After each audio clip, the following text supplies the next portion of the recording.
ഈ P S C U P S C പരീക്ഷകളിലൊക്കെ objective പരീക്ഷകളിൽ ഉത്തരം നമ്മുടെ കണ്ണിന്റെ മുന്നിൽ തന്നെ ഉണ്ട്. 4 ഓപ്ഷൻസ് നിന്ന് ശരിയായ ഉത്തരം നമ്മൾ തിരഞ്ഞെടുക്കുകയാണ് വേണ്ടത്. അപ്പൊ ആ ഒരു കോണ്ടെക്സ്റ്റിൽ നിങ്ങൾക്ക് നല്ല രീതിയിൽ മാർക്ക് ബൂസ്റ്റ് ചെയ്യാൻ ഹെൽപ്പ് ചെയ്യുന്ന ഒരു ടെക്നിക്കാണ് എറ്റിമോളജിക്കൽ അപ്രോച്ച്. നമ്മൾ ഇന്ന് ഈ സംഭവം പഠിച്ച് സെറ്റ് ആവാൻ പോവുകയാണ്. ഇത് ഉപയോഗിക്കുകയാണെങ്കിൽ നിങ്ങളുടെ എക്സാം ഹാളിലെ പെർഫോമൻസ്, പഠിക്കുകയാണെങ്കിൽ പഠിക്കുന്ന സമയത്ത് ഓർമ്മശക്തി എല്ലാം നല്ല രീതിയിൽ ബൂസ്റ്റ് ആവും. നിങ്ങൾക്ക് പെട്ടെന്നൊരു ജോലിയിലേക്ക് എത്താൻ സാധിക്കും. പുതിയ പി എസ് സി പാറ്റേണിൽ ഇത്തരം അനലറ്റിക്കലായി പഠിച്ചു കഴിഞ്ഞാൽ നമുക്ക് നല്ല രീതിയിൽ ഷൈൻ ചെയ്യാൻ സാധിക്കും. ഇതൊക്കെ വെച്ച് തന്നെയാണ് ഞാനും റാങ്ക് ലിസ്റ്റിലേക്ക് എത്തിയത്. അപ്പൊ ഇന്നത്തെ ക്ലാസ് നോട്ട്സ് നമ്മുടെ ടെലിഗ്രാം ചാനൽ അപ്ലോഡ് ചെയ്യുന്നതാണ്. ടെലിഗ്രാം ചാനൽ ഡെയിലി മോക്ക് ടെസ്റ്റുകൾ തരുന്നുണ്ട്, മൈക്രോ ക്ലാസ്സസ് തരുന്നുണ്ട്, മൈക്രോ നോട്ട്സ് ഉണ്ട്, ഫ്രീ കോഴ്സസും അഫോർഡബിൾ ക്ലാസ്സസും ഒക്കെ അവിടെ നിങ്ങൾ കിട്ടുന്നതാണ്. അപ്പൊ ടെലിഗ്രാം ചാനലിന്റെ ലിങ്ക് ഞാൻ കമന്റ് സെക്ഷനിൽ പിൻ ചെയ്തിട്ടുണ്ട്. ടെലിഗ്രാം കുടുംബാംഗങ്ങളാവുക, ഈ റിസോഴ്സ് ഒക്കെ മാക്സിമം യൂട്ടിലൈസ് ചെയ്യുക. അപ്പൊ നമുക്ക് നേരെ നമ്മുടെ ടോപ്പിക്കിലേക്ക് പോവാം. എന്താണ് എറ്റിമോളജി, നിരുക്തി എന്നൊക്കെ നമ്മൾ മലയാളത്തിൽ പറയും. ഭാഷയ്ക്ക് പല ബ്രാഞ്ചസ് ഉണ്ട്. ഫോണറ്റിക്സ്, മോർഫോളജി, സെമാറ്റിക്സ്, എറ്റിമോളജി, അങ്ങനെ പല പല ബ്രാഞ്ചസ് ഉണ്ട് ഭാഷാ പഠനത്തിന്. അപ്പൊ എറ്റിമോളജി എന്ന് വെച്ച് കഴിഞ്ഞാൽ ഒരു വാക്കിന്റെ അർത്ഥം തേടിയുള്ള യാത്രയാണ്. ഇപ്പം ഒരു വാക്ക് ഏത് ഭാഷയിൽ നിന്ന് വന്നു, ആ ഭാഷയിൽ ആ വാക്കിന്റെ അർത്ഥം എന്താണെന്നൊക്കെ പഠിച്ചു കഴിഞ്ഞാൽ ഒരൊറ്റ വാക്ക് പഠിച്ചാൽ മതി. അതുമായിട്ട് അസോസിയേറ്റ് ചെയ്തിട്ട് മറ്റു വാക്കുകൾ വരുമ്പോൾ ചറപറാന്ന് ഉത്തരത്തിലേക്ക് എത്താം. ഇതാണ് നമ്മുടെ കോൺസെപ്റ്റ്. 1-2 എക്സാമ്പിൾസ് എടുത്തു വെച്ച് നമ്മൾ ഈ ഒരു ഏരിയ നല്ല വെടിപ്പിന് പഠിക്കാൻ പോവാണ്. കട്ടയ്ക്ക് കൂടെ നിൽക്കുക. ഓക്കെ, പി എസ് സിയിൽ ഏറ്റവും അധികം വരുന്ന ചോദ്യങ്ങളിൽ ഒന്നാണ് മീസോ എന്ന് പറയുന്ന വാക്ക് ഉപയോഗിച്ചുകൊണ്ടുള്ള ചോദ്യങ്ങൾ. മീസോ, അപ്പൊ മീസോലിത്തിക് പീരീഡ്, മീസോസ്ഫിയർ എന്താന്ന് ചോദിച്ചിട്ടുണ്ട്. അടുത്ത കാലത്ത് ചോദിച്ചൊരു വെറൈറ്റി ചോദ്യമാണ് മീസോതേം എന്താന്നുള്ളത്. ഇതൊക്കെ മീസോ എന്ന് പറയുന്ന വാക്കിന്റെ അർത്ഥം എന്താണെന്ന് അറിഞ്ഞാൽ നമുക്ക് ക്രാക്ക് ചെയ്യാൻ പറ്റും. മീസോ എന്ന് പറഞ്ഞാൽ മിഡിൽ എന്നുള്ള മീനിങ്ങേ ഉള്ളൂ, നടുക്ക് നിൽക്കുന്ന സംഭവം, മിഡിൽ.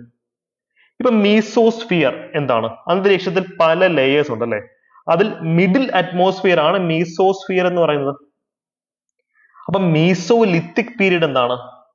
നമുക്കറിയാം, പ്രാചീന കാലഘട്ടം അല്ലെങ്കിൽ പ്രീ ഹിസ്റ്റോറിക് പീരീഡ് എന്ന് പറയും. അവിടെ പാലിയോലിത്തിക് പീരീഡ് ഉണ്ട്, നിയോലിത്തിക് പീരീഡ് ഉണ്ട്. അതിന് നടുക്ക് നിൽക്കുന്നതാണ് മീസോലിത്തിക് പീരീഡ്. അവിടെ നടുക്ക്, മിഡിൽ എന്നൊരു മീനിങ് ആണ്. ഈ ഒരു കോണ്ടെക്സ്റ്റ് ഉണ്ടെങ്കിൽ തന്നെ നമുക്ക് എന്ത് ചെയ്യാൻ പറ്റും? പല ഓപ്ഷൻസും എലിമിനേറ്റ് ചെയ്ത് പെട്ടെന്ന് ഉത്തരത്തിലേക്ക് എത്താൻ പറ്റും. ഇപ്പൊ അടുത്ത കാലത്ത് പി എസ് സി ചോദിച്ചതാണ്, ചോദ്യം ഇതായിരുന്നു, ഏറ്റവും തണുപ്പുള്ള കാലാവസ്ഥയിൽ ജീവിക്കുന്ന പ്ലാന്റ്സിന്റെ പേരെന്താണ്? അങ്ങനെ എന്തായിരുന്നു ചോദ്യം. അപ്പൊ അതിനകത്തൊരു ഓപ്ഷൻ മീസോതേം ആണ്. നമുക്ക് മീസോ എന്ന് വെച്ചാൽ അറിയാം, എക്സ്ട്രീം അല്ല, നടുക്ക് നിൽക്കുന്ന സംഭവമാണ്.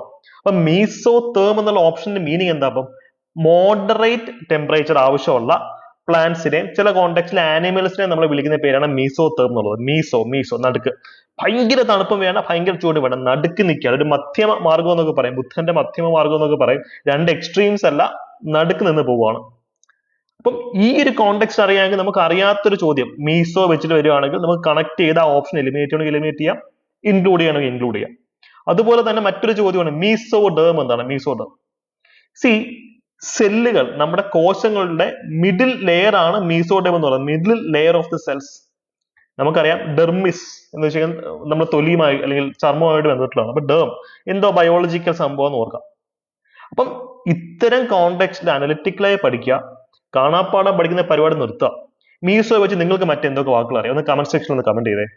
ഈ രീതിയിൽ അനലിറ്റിക്കലായി സ്മാർട്ട് വർക്ക് ചെയ്ത് പി എസ് സി പരീക്ഷകൾ, സെക്രട്ടേറിയറ്റ് അടക്കമുള്ള പരീക്ഷകൾ പഠിക്കണമെന്ന് ഞങ്ങളുടെ അഫോർഡബിൾ ബാച്ചസിലേക്ക് വരാം. കമന്റ് സെക്ഷനിൽ നമ്പറിൽ കോൺടാക്ട് ചെയ്യുകയാണെങ്കിൽ മെന്റേഴ്സുമായി നിങ്ങൾക്ക് സംസാരിക്കാം, വിശാലമായിട്ടുള്ള ഡീറ്റെയിൽസ് കിട്ടും. അല്ലെങ്കിൽ ടെലിഗ്രാം മെസ്സേജ് അയച്ചാലും മതി. അപ്പൊ പുതിയ പാറ്റേണിൽ നമുക്ക് സ്മാർട്ടായി വേണം പഠിക്കാൻ. ഹാർഡ് വർക്കിനൊപ്പം സ്മാർട്ട് വർക്കും എക്സ്ട്രീംലി ഇമ്പോർട്ടന്റ് ആണ്. അതിന് ബെസ്റ്റ് എക്സാമ്പിൾ ആണ് സ്ഥിരമായി പി എസ് സി ചോദിക്കുന്ന അല്ലെങ്കിൽ യു പി എസ് സിയിലൊക്കെ കാണുന്ന ചോദ്യങ്ങളാണ് എപ്പി വെച്ചുകൊണ്ടുള്ളത്. എപ്പി എന്ന് വെച്ച് കഴിഞ്ഞാൽ സർഫസിലുള്ളത്, പുറത്തുള്ളത് എന്നുള്ള മീനിങ് ആണ്. പുറത്തുള്ളത്. പി എസ് സിയുടെ സ്ഥിരം വൊക്കാബുലറി ചോദ്യം എന്താണ്? എപ്പിറ്റാഫ്. അപ്പൊ പുറത്തുള്ള എന്തോ സാധനമാണ്. ഒരാളുടെ ശവകുടീരത്തിന് പുറത്ത് എഴുതിയിരിക്കുന്ന ഇൻസ്ക്രിപ്ഷനാണ് എപ്പിറ്റാഫ്. അപ്പൊ എപ്പി എന്നൊരു മീനിങ് കാണുന്നു. ഓപ്ഷൻസിനകത്ത് സർഫസ്, പുറത്ത് എന്നുള്ള ഓപ്ഷൻ വരുമ്പോൾ നമ്മൾ അത് ചൂസ് ചെയ്താൽ മതി. മനസ്സിലായില്ലേ? അതുപോലെ ഇപ്പം ജോഗ്രഫിയിലെ വളരെ പ്രധാനപ്പെട്ട ഒരു കോൺസെപ്റ്റ് ആണ് എപ്പി സെന്റർ. ഇപ്പൊ എല്ലാവർക്കും എപ്പി സെന്ററും ഫോക്കസും ഒക്കെ തിരിഞ്ഞു പോകും. അതായത് ഭൂകമ്പം, ഇത് ഭൂമിയാണെങ്കിൽ ഭൂകമ്പം നടക്കുന്ന ഇവിടെ നിന്നിരിക്കട്ടെ, ഭൂകമ്പം ഉത്ഭവിക്കുന്ന സ്ഥലമാണ് ഫോക്കസ്. ഇതിന് നേരെ വെർട്ടിക്കലി മുകളിലുള്ള ഭൂമിയുടെ സർഫസ് ആണ് എപ്പി സെന്റർ എന്ന് പറയുന്നത്. പലർക്കും ഇത് തിരിഞ്ഞു പോകും. പക്ഷെ എപ്പി എന്ന് പറയുന്നത് പുറത്തുള്ളൊരു സംഭവം എന്ന് അറിയാമെങ്കിൽ ഒരിക്കലും തിരിഞ്ഞു പോകത്തില്ല. എപ്പി സെന്റർ. ചില ആൾക്കാർ എപ്പി സെന്റർ, അപ്പൊ സെന്റർ ഭൂമിയുടെ സെന്ററിലാണോ എന്നൊക്കെ ചിന്തിച്ച് കുളവാക്കും. അതിന് ആവശ്യമില്ല. എപ്പി എന്നൊരു സംഭവം ഉണ്ടെങ്കിൽ മോസ്റ്റ് പ്രോബബ്ലി അത് സർഫസിലുള്ള ഒരു സാധനമായിരിക്കും. എപ്പി സെന്റർ എന്താണ്? എർത്ത് ക്വേക്കിന്റെ സമയത്ത് ഫോക്കസിലാണ് എർത്ത് ക്വേക്ക് ഉണ്ടാവുന്നത് ഭൂമിയുടെ ഉള്ളിൽ. അതിന്റെ ഏറ്റവും വെർട്ടിക്കലി മുകളിലുള്ള സ്ഥലം. ഇവിടെ ആയിരിക്കും എർത്ത് ക്വേക്ക് ഫസ്റ്റ് നമുക്ക് ഡിറ്റക്ട് ചെയ്യാൻ പറ്റും. അപ്പൊ അത് ഒരു ചോദ്യമാണ്, എന്താണ് എപ്പിഡെർമിസ്? ഡെർമറ്റോളജി എന്താ നമുക്കറിയാം, സ്കിന്നുമായി റിലേറ്റ് ചെയ്തിട്ടുണ്ട്, ചർമ്മവുമായി റിലേറ്റ് ചെയ്തിട്ടുള്ളതാണ് അല്ലെ, തൊലി.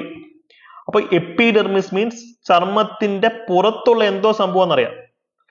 ഇതാണ് outermost layer of skin. നമ്മുടെ സ്കിന്നിന്റെ ഔട്ടർ മോസ്റ്റ് ലെയർ, സർഫസിലുള്ള ഔട്ടർ മോസ്റ്റ് ലെയറിനെയാണ് നമ്മൾ എപ്പിഡെർമിസ് എന്ന് വിളിക്കുന്നത്. അപ്പം ചോദിക്കുക എന്താണ് എപ്പിത്തീലിയൽ ടിഷ്യൂ? അതും പുറത്തുള്ള ടിഷ്യൂ. എന്തിന്റെ പുറത്തുള്ള ടിഷ്യൂ ആണ്? അത് ഓർഗൻസിന്റെ പുറത്തും മറ്റ് ഇന്റേണൽ ഓർഗൻസിന്റെ എക്സ്റ്റേണൽ സർഫേസിന്റെ പുറത്തും ഒക്കെ കാണുന്ന ടിഷ്യൂ ആണ് എപ്പിത്തീലിയൽ ടിഷ്യൂ എന്ന് പറയുന്നത്. അപ്പം ഈ എപ്പി വെച്ചിട്ട് ഒരു കീവേഡ് വരുമ്പോൾ ഇത് വെച്ച് കണക്ട് ചെയ്ത് നമുക്ക് ഉത്തരത്തിലേക്ക് എത്താൻ പറ്റും. സിലബസ് 100% പഠിച്ച് നിങ്ങൾക്ക് എക്സാം ഹോളിൽ പോകാൻ ഒക്കത്തില്ല. ഒരു മനുഷ്യായുസ് പോരാ ഇപ്പോഴത്തെ PSCയുടെ സിലബസ് പഠിച്ചെടുക്കണമെങ്കിൽ. പക്ഷേ നമുക്ക് റാങ്ക് മേടിക്കാൻ പറ്റും. ഇത്തരത്തിലുള്ള ടെക്നിക്സ് യൂസ് ചെയ്ത് റാങ്ക് വാങ്ങിക്കാൻ, ഒരു ജോലി നമുക്ക് ഉറപ്പിക്കാം. ഇതാണ് ഞാൻ പറയുന്നത്. നിങ്ങൾ കോമ്പറ്റേറ്റീവ് എക്സാംസിന് വേണ്ടി പഠിക്കുമ്പോൾ ഒരു ബ്യൂറോക്രാറ്റ് ആവാൻ വേണ്ടി പഠിക്കാം. എക്സാമിനർ ചെക്ക് ചെയ്യുന്നത് അതാണ്, ഇയാൾക്ക് ഒരു ബ്യൂറോക്രാറ്റ് ആവാനുള്ള ക്വാളിറ്റി ഉണ്ടോ എന്നാണ് നോക്കുന്നത്. അല്ല നിങ്ങളൊരു പണ്ഡിതനാണോ എന്നല്ല ചെക്ക് ചെയ്യുന്നത്. പാണ്ഡിത്യം വേണമെങ്കിൽ അവർക്ക് യൂണിവേഴ്സിറ്റിയിൽ നിന്ന് ആൾക്കാരെ റിക്രൂട്ട് ചെയ്താൽ മതിയായിരുന്നു. പക്ഷെ നിങ്ങൾ ഒരു ഗ്രാജുവേറ്റോ അല്ലെങ്കിൽ ആ ഒരു മിനിമം ക്വാളിഫിക്കേഷൻ ആൾക്കാരായിരിക്കും. അപ്പൊ നിങ്ങൾ കൊണ്ടുപോയി ട്രെയിൻ ചെയ്യിക്കാൻ പറ്റുന്ന ബ്യൂറോക്രാറ്റ് ആണ് എന്ന് പ്രൂവ് ചെയ്താൽ മതി. അവിടെ നമുക്ക് വേണ്ടത് ഇത്തരത്തിലുള്ള സ്മാർട്ട് അപ്രോച്ചസ് ആണ്. നമുക്ക് കുറച്ചും കൂടെ കാര്യങ്ങൾ നോക്കാം. അപ്പൊ നിങ്ങൾക്ക് കുറച്ചും കൂടെ ക്ലാരിറ്റി വരും. ഏറ്റവും അധികം ചോദ്യങ്ങൾ വരുന്ന ഇത്തരത്തിൽ ഐസോ എന്നൊരു വാക്കിനാണല്ലോ. ഐസോടോപ്പ്, ഐസോബാർക്ക്, ഐസോഹൈഡ്, ഐസോഹീലിയം, അല്ലെങ്കിൽ ഐസോബാത്ത്, ഐസോതേം, ഐസോമയമാണ്. അപ്പൊ എങ്ങനെയാണ് ഇത് വെച്ച് നമുക്ക് ഉത്തരത്തിലേക്ക് എത്താൻ പറ്റുക? ഐസോ എന്ന് വെച്ച് കഴിഞ്ഞാൽ ഏകദേശം ഒരേപോലെ ഐഡന്റിക്കൽ ആയിട്ടിരിക്കുന്നത് അല്ലെങ്കിൽ ഒരുപോലെ തോന്നുന്നത് എന്നുള്ള മീനിങ് ആണ് ഐസോ എന്നുള്ള വാക്കിന് വരുന്നത്. ഇത് ഗ്രീക്ക് ആണോ ലാറ്റിൻ ആണോ എന്നൊന്നും തേടി പോകേണ്ട കാര്യമില്ല. നിങ്ങൾക്ക് കോണ്ടെക്സ്റ്റ് മനസ്സിലായല്ലോ. ഇനി ഓരോന്നെടുത്ത് നോക്കിയേ. ഐസോടോപ്പ് എന്താണ്? ഐസോടോപ്പ് എന്താണ്? കെമിസ്ട്രിയിൽ പഠിക്കുന്നതാ. ഒരേ അറ്റോമിക് നമ്പർ പക്ഷെ ഡിഫറെന്റ് മാസ് നമ്പർ. ഐസോടോപ്പ് എന്തോ ഒരു സംഭവത്തിന് ഐസോ ഐഡന്റിക്കൽ ആണ്. ഐസോ ഹാലൈൻ എന്താണ്? ഐസോ മീൻസ് ഒരേപോലെ ഇരിക്കുന്നു. ഹാലൈൻ മീൻസ് സലൈൻ, ഉപ്പരസം എന്നുള്ളൊരു മീനിങ് ആണ്. അപ്പം സലൈനിറ്റി, ഒരേ സലൈനിറ്റി ഉള്ള മേഖലകളെ കണക്ട് ചെയ്ത് വരയ്ക്കുന്ന ലൈനാണ്, ഒരു ഇമാജിനറി ലൈനാണ് ഐസോ ഹാലൈൻ എന്ന് പറയുന്നത്. അപ്പൊ അത് കണക്ട് ചെയ്ത് ഐസോതേം പഠിക്കാം. നിങ്ങൾ വാക്കിനെ സ്പ്ലിറ്റ് ചെയ്യണം. ഐസോ പ്ലസ് തേം. തേം മീൻസ് ടെമ്പറേച്ചറുമായിട്ട് എന്തോ ബന്ധമുണ്ട്. അപ്പൊ ഐസോതേം എന്താണ്? ഒരേ ടെമ്പറേച്ചർ ഉള്ള മേഖലകളെ കണക്ട് ചെയ്തുകൊണ്ട് വരയ്ക്കുന്ന ലൈനാണ് ഐസോതേം എന്ന് പറയുന്നത്. അപ്പൊ നിങ്ങൾ വാക്കുകളെ ഇങ്ങനെ സ്പ്ലിറ്റ് ചെയ്യുമ്പോൾ പലപ്പോഴും നമുക്ക് ഉത്തരത്തിലേക്ക് എത്താൻ പറ്റും. ഇപ്പൊ ഐസോബാത്ത് എന്താ? ഐസോബാത്ത് ബെന്തിക് റീജിയൻ എന്നൊക്കെ പറഞ്ഞ് നിങ്ങൾ ജോഗ്രഫിയിൽ പഠിക്കുന്നതാണ്. അതായത് നല്ല താഴ്ചയുള്ള സ്ഥലം എന്നുള്ളൊരു മീനിങ് ആണ്. ഓഷ്യാനോഗ്രഫിയിൽ പഠിക്കുന്നതാണ്. അപ്പൊ ഐസോബാത്ത് എന്ന് വെച്ച് കഴിഞ്ഞാൽ എന്തോ താഴ്ച, ഡിപ്രഷൻ അല്ലെങ്കിൽ ആഴവുമായി ബന്ധപ്പെട്ടുള്ളതാണ്. ഐസോബാത്ത് എന്ന് വെച്ച് കഴിഞ്ഞാൽ ഒരേ ആഴമുള്ള കടലിനടിയിലുള്ള സ്ഥലങ്ങളെ കണക്ട് ചെയ്ത് വരയ്ക്കുന്ന ഒരു ഇമാജിനറി ലൈനാണ് ഐസോബാത്ത്. അപ്പൊ ഐസോതേം പഠിച്ചു.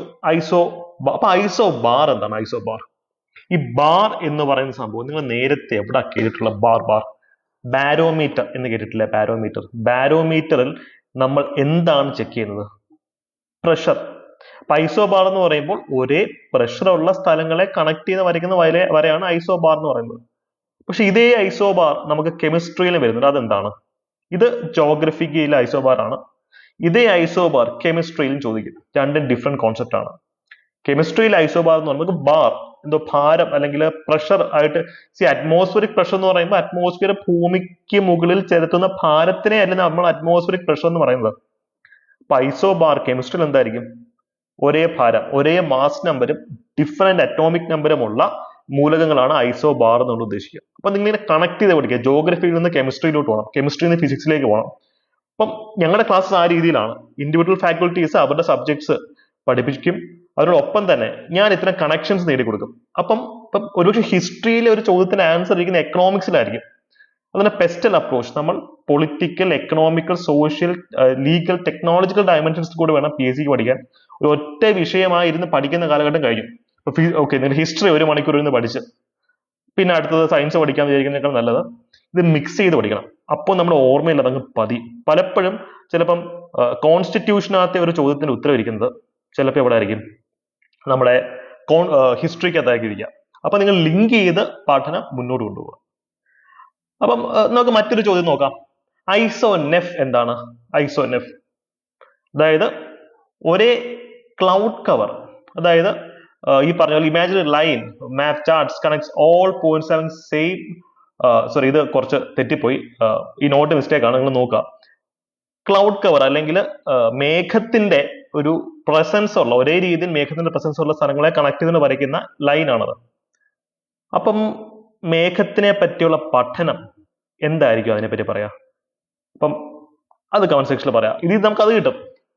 അപ്പൊ ഐസോമർ എന്താണെന്ന് നിങ്ങൾ കമന്റ് സെക്ഷനിൽ കമന്റ് ചെയ്യുക. ഐസോമർ എന്താണെന്നുള്ളത് ചുമ്മാ എല്ലാം അങ്ങ് പറഞ്ഞാൽ ശരിയാവില്ല. നിങ്ങൾ നിങ്ങളുടേതായ ഒരു ഹോംവർക്ക് നടത്തണം.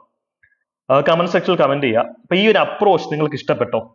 ഇഷ്ടപ്പെട്ടെങ്കിൽ ഇതിന് കൂടുതൽ ക്ലാസ്സസ് വേണമെങ്കിൽ നിങ്ങൾക്ക് അതും കമന്റ് സെക്ഷനിൽ പറയാവുന്നതാണ്. കാര്യം ഇതൊക്കെ ഞങ്ങൾ ബാച്ചസിൽ പഠിപ്പിക്കുന്നതാണ്. ഈ യൂട്യൂബ് വീഡിയോയിൽ കൂടെ തരുമ്പോൾ അത് നിങ്ങൾക്ക് എത്രത്തോളം യൂസ്ഫുൾ ആവുന്നുണ്ടോ നിങ്ങൾക്ക് വേണമെങ്കിൽ മനസ്സിലാവുള്ളൂ. കാര്യം പുതിയ പാറ്റേണിലുള്ള ക്ലാസ്സസ് ആണ് ഇവിടെ ഉള്ളത്. ഇത് എല്ലാവർക്കും ഒരുപക്ഷെ ഉൾക്കൊള്ളാൻ സാധിക്കണമെന്നില്ല. പക്ഷേ PSCയുടെ പുതിയ പാറ്റേണിൽ ഈ രീതിയിൽ പഠിക്കുകയാണെങ്കിൽ പഠനം എളുപ്പമാവും. അതിനോടൊപ്പം തന്നെ നല്ല ആഴത്തിലിറങ്ങി പഠിക്കാനും പറ്റും. നിങ്ങൾ സെൽഫ് സ്റ്റഡി നടത്തുന്ന ഒരു വ്യക്തിയാണെങ്കിൽ, ഇപ്പൊ ഞാൻ സെൽഫ് സ്റ്റഡി നടത്തിയിട്ടുള്ള ഒരു വ്യക്തിയാണ്, നമുക്കവിടെ ചെയ്യാൻ പറ്റുന്ന ഏറ്റവും നല്ലൊരു കാര്യം ഹാർഡ് വർക്കിനൊപ്പം സ്മാർട്ട് വർക്ക് കൃത്യമായിട്ട് ഇൻക്ലൂഡ് ചെയ്യണം.